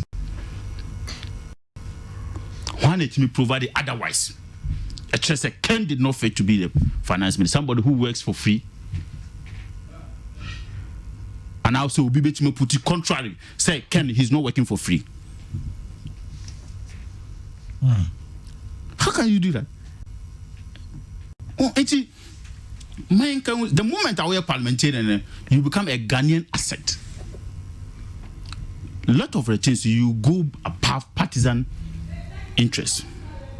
Because you cannot be standing at one place say because no. But you went on a ticket of a party. Yeah, but you are serving in the interest of the people of Ghana. For you, mind you, many MP or your friends and Subi MP. It doesn't represent the people of MPP in Kwan or Subi in Parliament. Obede unse MPP from Kwan to Abamano. In the assembly also draining the interest of the people within Subi NDC for count. So we are NDC, your friends MP or Sanadurugua. There are MP people there. For all you know, your family, 2 MP people are there. They voted for you. You look at their interests, or we are Ghanaians. And she said, but can be a Gazana, my party in the Nokoy, party in the Koya, no crap, party in the Nokoy. ebia na nka onyo nso anka party nso nye obi mfa no nko ya dwene ho okoye a young plenty of people when Bakampuza a lot of people are admiring him because Omunse were very young, energetic, Sabi Onimade, Wade, he's very articulate, he's good, there is prospect and future in him. But I'm sorry, he's doing other people bidding to spoil his political career. How? Because he says it by principle. Principle? Which principle? Parliament principle, NDC principle, or which principle? For you are disappointed in that? I'm very disappointed in somebody like Okujukutu Ablakwa who sits before your friend and say the appointment committee of parliament. He asks questions, prudent questions. What you want? It will be a MP question now. Now we have a show because you say, hey, if I'm putting on your information soon. Quite of us we in the research. So we shouldn't be happy. What done in what an integral part of appointment committee as a Onimo Haji. Onima, no. You look at him who say yes. Especially with his CV questions. CV questions. Dempo. Say even the other side of the friends, the political party, Benya Assembly, some Bonibia Kafano, appointment committee. No, even in general. And he said, do stage you say now a young guy, you cannot. So then why don't you also agree with him, say, even if the party NPP now is even finding some things difficult to even talk about Nidimin and any posturing in our parliament, it means by that decision I was taking also no. Why don't you also see in that light? They have leaders. That's the minority caucus in parliament. He have them. He discuss issues with them. In any case, Obi I approve ni bia our friend is saying our vetting committee no. What did you know Obi? What was his input? Did he agree or he disagree? Because a parliamentary service is humanity, and yes, some young debate one thing. So I think say one to no boss. Two, the issue of say there's a possibility say ombetimi as a sound leadership no. I said don't get your hinty. A bad dishonesty towards the leadership. And I'm busy almost say 137. We need the third year friends at the most highest position in Ghana, which is the Speaker of Parliament. Now, if it's a party, so who say, if you near be Koso, they might know something things. I be on visa. There are people like that to Savocanoma, almost so, or Makwaba, almost so dear. There were people within them are almost so better my boy more in sound. Oh, my, your friend is saying, say, yeah, approve can the minorities at the Penema approve can over Reata. Now, your friend is saying, Babina, Speaker of Parliament, then again, this for pay. Anyway, you can say, what's this parliamentary service board on 1 year appointment? 1 year appointment. Also 1 year appointment. Is he not happy about that? Is he not happy about that? Because Anka Babin and Winia, Speaker of Parliament, still process here for my neck as a can over that I approve. So can approve no. Yeah, but I still don't get here say, all Mona car say, Munko approve no, because I go to the lame duck na bremo. Can over that time, yes, one yadi. And all systems are open. To moment and corner cost economy, no, can you grab a boy? And no crowd may say, some be say, I am a person, Mrs. Soso. A general secretary of the opposition party, the biggest opposition party of Ghana. He's only thinking of his interests, not the interests of people of Ghana. Why would you say so? I didn't know, Casa. Or say, on himself, Razak, better economy. Man, say economy now, team no, Ghana for you, man, say no. That 4 years time now, on one patch of selfishness. Depend on our point. Oh, man, they make what I say. And so I say, one more catch the good father say, Papa now the neighbor. One yard, economy, I was saying, also such on one anybody. In the history of this country, how many times an appointment committee, one party, appointment committee, 2 times. 1992, and 2013. And I sir. Argentina, you mix it, you bring two parties, and I said two sides of the house together. Now who say whether you deem fit or not. So they have done, if that is their reason, they have done a great disservice to Oman Ghana.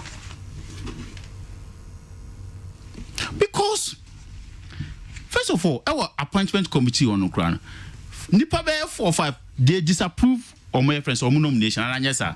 And sign a 2 or Muswaba, Ghana 4 2 or Muswaba, our parliament, and yes, sir.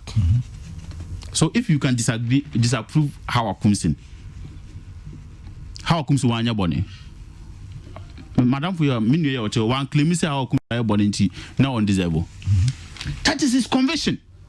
And I believe some could associate your friends on Konoso appointment committee and you will raise the same. Perhaps he might even take it to court because he believes our comes in. She doesn't fit to be the minister of fishery. And I sir, because on himself or minister of fishery on Ghana for that is a thinking of a Ghanaian. And this way MP, they will call your friends appointment committee. So now we cast because open economy say 4 years time. Now party at Baba, which is not even like is not even 20% of my thinking. Now cast in 4 years time or party Baba and the economy then say or money me know ya hun chire. Now 4 years time. And for you know, so economy say and now. Yantim for ene ochina and revival economy. We have it in 2000 and 2000. O my mother mun paying for. Munim a high firm as an former president Kufuor to revival economy. And anya sanity. And the time biano ye claim say economy ide I say a group of people out they think say the economy then cost says not 4 years are not much movie. So that is why I say in some BC I am because okay, let me go to Atia. Is that the thinking of a student Atia when he said if he is bringing a lame duck, allowing him to go and create more mess? Bro, I'm a regional organizer. Isham Alasa or hey, both Pastor Michel. Bro, as someone a junior secretary can Abibu and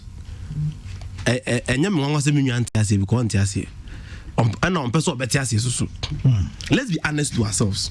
Younger topics are discussing here prior to 2020 elections. PDS, Ejapadu, Ken Bond. Name them. All of this was centered around the finance minister. These were all topics. My NDC communicators. Yeah, relax. Me now the PDS basi about discuss here. And some of them are chabu ngumuno. Some of them are not phone so. Se producer bright to frame no se Patrick. No se Patrick. You about discuss PDS or what machine see to nyum. Osana because topic in there. Se ka se be discuss e Japan dealer. Oh no just welcome me kura because me go we people before. And to just let's be fair to ourselves. The major topics are the core election 2020 and they favor NDC. No, if you want office in the buy, I cannot rata. No one say bebre, no the insurance company, insure government insurance, or the non insurance company, my government institutions. Now your topic near discuss it. No, you sue data bank. I'm a near transactional advisors. Now the bank account room not gonna afford discuss it. Now the bank data bank. All of a sudden, hello, please. Allow him out. You have your time, please. All of a sudden, from 850 million what within 4 years, now 5.3 billion. Not gonna afford discuss it. How magical it is. Say bank I Juma for about 20 years. No what 850 million. Now no one be finance minister within 4 years. Now I increase to 5.3 billion. Now be a topic near discussing here, and it's such a person. We in the free one. Who opposition? Who are income? So if you look at it from that angle, and all these issues are by, and especially the Ejapadu, score points now how it helped the NDC in 2020 elections. You understand where I said Nigga is coming from. And yes, we will have a reservation. Me petition I'm trying. Into the bottom. Can Oforiata Maninko create do mess now we're creating. okoya ne more because onye bibi a chese oba betisa. Kenofriata is part of my petition to favor NDC. And I said the more he's messing up of the economy, the more he's messing up. So we Ghanaians suffer. It's not about Ghanaian suffering. It is about nipa na appointing in But Akufa do nim say Kenofriata and supervisor my lose $290 million to PDS do. And I said I was at the neighbor. But the Akufa do nim say Kenofriata and a congested Japan do. I don't know any bank get transactional bank and I said the neighbor. So the president himself now no the neighbor they are not blaming him say ni pay of upon all this Bonnie already Ghana for and he's still bringing him back. But you are cautioning the NDC. Yeah, handicap. I say nipa no onye na omuso de na ba enya na manenya. You have issue with that. But nipa no appointees independent band they win issue. If there is anybody to blame, we should blame President Akufo-Addo for bringing somebody Osupa say PDS deal. As at now, the Babuta question was to be enyima no. ECG a day average omunya 12.5 million Ghana cedis in terms of light bills or moji. A week average of about 100 million. A month 300 million. Any handy such an asset demand somebody. And or running for about 7 months. No one be catch say a illegal transaction. Any pano crana on time fantasy demand. And to my Jeff in some asset now. Budget ben ya read your much say PDS fire accounts. How I can come on almost spend day. Asset now. Over 1.7 billion Ghana cedis in the PDF for within that period. No, lights bill like you. Have you seen any accountability from PDS? Why is the finance minister not interested in it? And to such a person, you know, so you need free game anymore. It will not help. Yeah, advising from the one said this person is not good. How many times have I met in studio and say Kenofriata must be fired? And if no appointed authority feels the President Akufo-Addo feels say upon everything no on an in charge of the campaign finances on the call lobby for Sikana Daddy nyina de buy and to nim conference of betna why ka omujibi obetu to na betna why should I have that is how I see it. I don't think that is the reason why Nanado ever kofa Kenofriata say campaign manager to Diana as some ben na ha enya no crazy. Is it not true that she was the finance chairman for the campaign?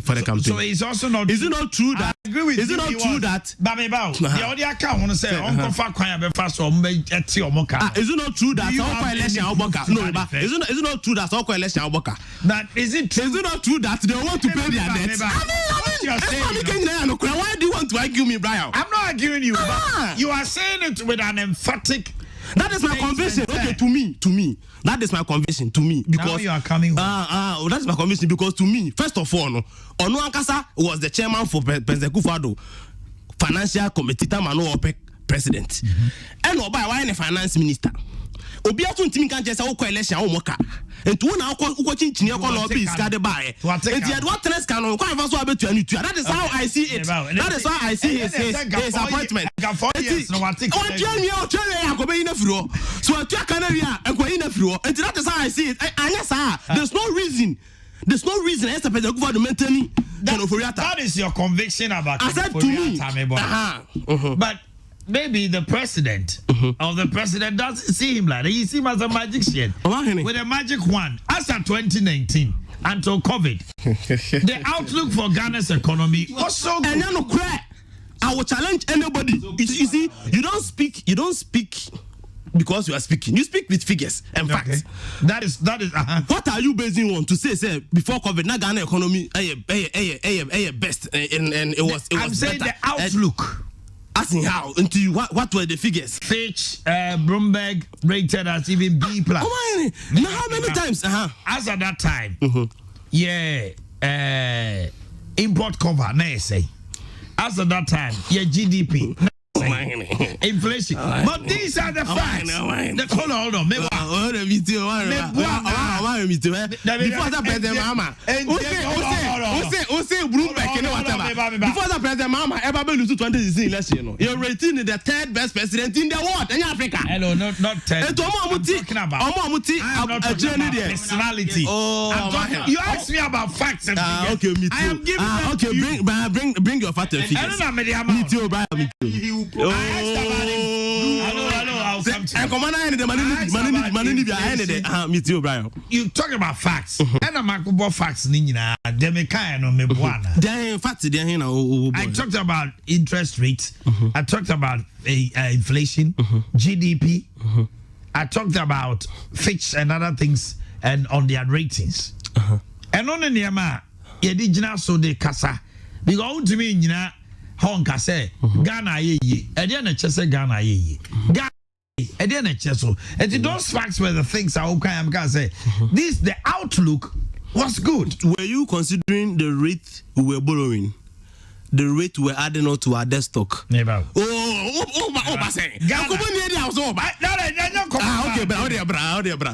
when you go to America, their debt stock you can't talk about. So and then the NDC, our opposition, debt stock is not a topic we should discuss. Okay, me too. France, Germany, Japan, and other things. Debt stock is there, but you look at the quantum of their assets as compared to that. If MPP were talking about debt stock, they told Ghana for na your mama bokasi. It's the same soup normally when you are talking about it. I would challenge you, say you are also using the same thing again. And so when you were talking about say outlook of the economy, economy also so glaring. I was saying it was better. Outlook was good. The outlook, yeah, debt rate anyhow, yeah, broken. It's not part of our outlook. And in look, debt to GDP ratio, I was wrong. They are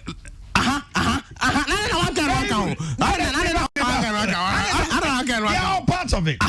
On the metro, but in summation. What do you mean for back paying now because we ain't no? No, bro, that is not the argument we are making. Okay, what am I making? But say, oh, that's Mama the Manusia. I can't Mama the Manusia. I'm more Cassandra. Oh, mind them, and say, I'm Nipa Minu, ewo Krobisuna, Omunina, qualifies a Umbedia Hini. Now, Punichi. Now, your henny. Now, on also a police commander, ewo Krumo. The moment so to me, dear, he money ye. That's a sabi, Manus Sumram Fachame. That's a Obabacon, Sabi, hard you Krumo. I was a police, a friend into order, and I saw much. Oh, young channel.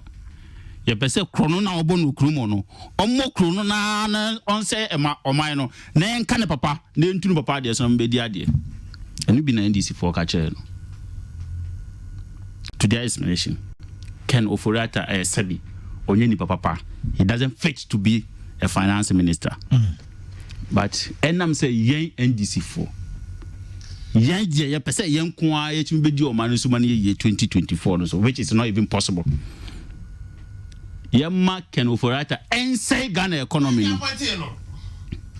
That is why you are a ward job. That is why I NDC for Omoka appointing committee. I'm saying, appointing committee. Anka 2013 DNB. And in 1992 DNB dia 1992 then we will be talking about this. But so far as yenya both side of the house mumbra na mumbe chake na mu se nsema sebi yewra o man hene e ka kire e no kra na se enye no kra na wa ujitum se ochim se wudin pepe se de yewra o man hene e ka no enye no kra and I say he doesn't fit to be a minister or say me man no kra man aba minister no say o man say because who fi say that be oba so o man say because of onu subantia wabedi sabi entwe me pesa majidi say NDC for position but general secretary can there abe official abe on position some crop on yemfa o my mom hweso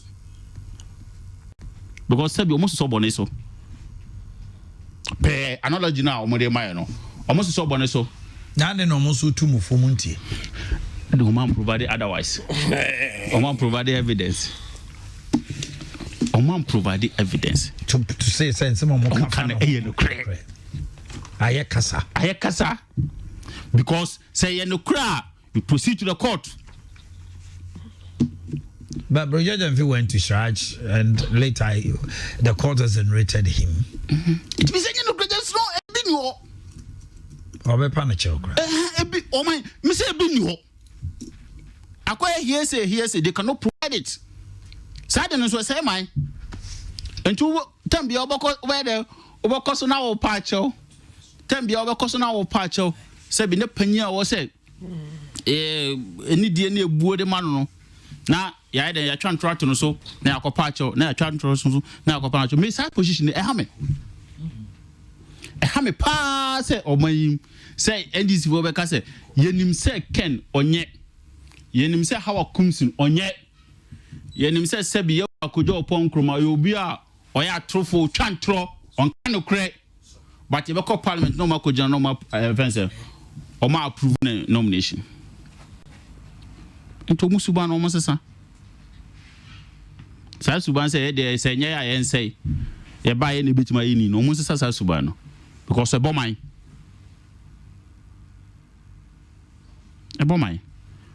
boss because economy didn't say because can offer at on kwa na economy no one say no say no more can almost was say they have not provided it.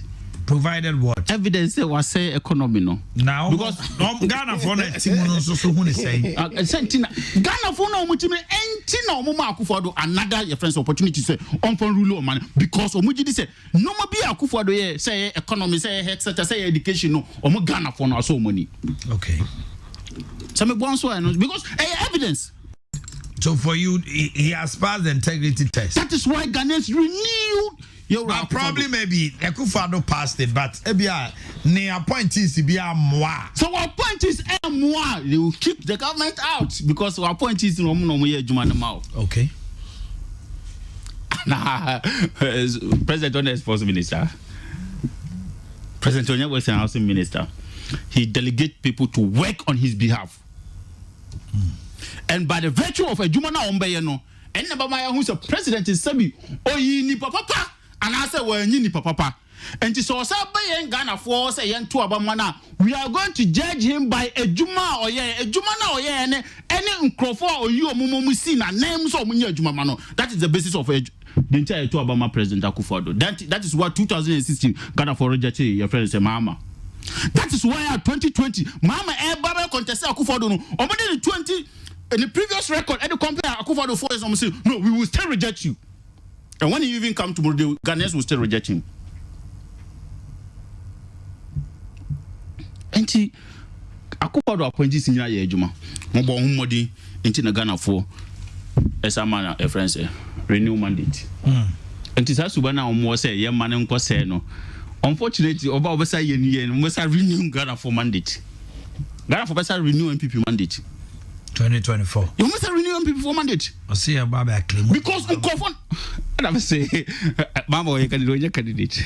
That's why he'll be a candidate. On your candidate. On your candidate. On your candidate, on your presidential candidate. He will be. He's only a member of your friends and this and or was a former your friends the president. And he shall remain a former president. Oh now can Ghana for Naka. What contest 2 times in Ayabono? That he beat Akufo-Addo 2012. And I'm say, what but 2 times your bono. Okay. No, the castle. And at the last 2 elections, I'm going to say Ghana for mono. Bako is claiming possess. Yes, Sisunu or the court. You can only show one evidence. I just say yes, Sisunu he couldn't. He's even a sore loser because he couldn't even call the president to congratulate him after Supreme Court declared say their friends and petition or the burden for Sobian so. He couldn't do that. And up to date, me a surprise. A statesman like him. That Akufo-Addo did in 2012. He did it. He organized a press conference. Ghana will be a baby. I have called you. And Mama didn't deny that Akufo-Addo. Even Mama confirmed on his acceptance speech say Akufo-Addo a friend no. 2 leaders. A drew I based in our man, Mama and Franco. I would cow betting not commitment here. Or cow betting, main comment because say a cast source of information be say, I'm one of them penny for cow then cow betting straight out. And if you doubt say, or one penny, my friend, you should provide it. He can't. Because they don't have belief in democracy. Omunjindi.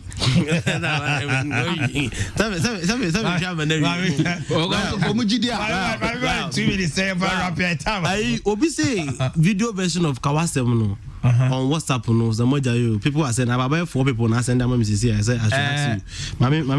Is it Kawasem or Pemuka? Last person message. You know, they don't do the video version of Kawasem on Wednesday anymore. Facebook. Some of us find it difficult to get. We had a problem on Facebook. Hence they will help us. And about 4 people. We need Kawasem. So join us on YouTube. Even people now, they no call Facebook. They are not getting up. We are on YouTube now. We have a little problem dealing with Facebook. So join us on YouTube. Why? Oh, YouTuber and right. Okay, YouTuber. Oh, okay. The sports program, midfield action. Breaking news. Thing now, but we're on YouTube. Why? Okay. Right. You're wrapping it up, no. No, Busa said what to say, President Mahama Frey. Omo you kun in elections, you know, President Akufo-Addo as one take. Because at now, on can wasem. Even in his sort of nation address, Oh, okay, the video that you're talking about, the WhatsApp video. WhatsApp video. Yeah, now my mom for now, I report. Oh, okay, now I know. And I'm for about 4 different people. Next week we'll do it. Next week, baby. 1 minute. And now me busa say, election President Akufo-Addo because in his sort of nation's address, he was silent. And to say you're quite election now as at now as a president you are pretending as if someone that is the reason. It means that elections the day President Akufo-Addo will admit say we need to investigate and find out how President Mahama will also call President Akufo-Addo. Thank you very much. Let me say a special birthday to Efia Dapa Kessben Group multi-credit na eneya wawoda esi awo bantama na eneya wawoda. This is coming from the entire crew at the morning show. Efia Dapa, Mrs. Efia Dapa, wife of Dr. Lawyer Dapa, who happens to was the member of the Akufo-Addo's team. Supreme Court, you know. Doctor, still I mean cash. So I feel happy birthday to you. Enjoy the day to the max. And you might I will carry Medasi. Opportunity. I think I am happy. You guys, and you interrogated me. I also interrogated you back. That's how we make it here. By next time they go to Supreme Court, they should go with evidence.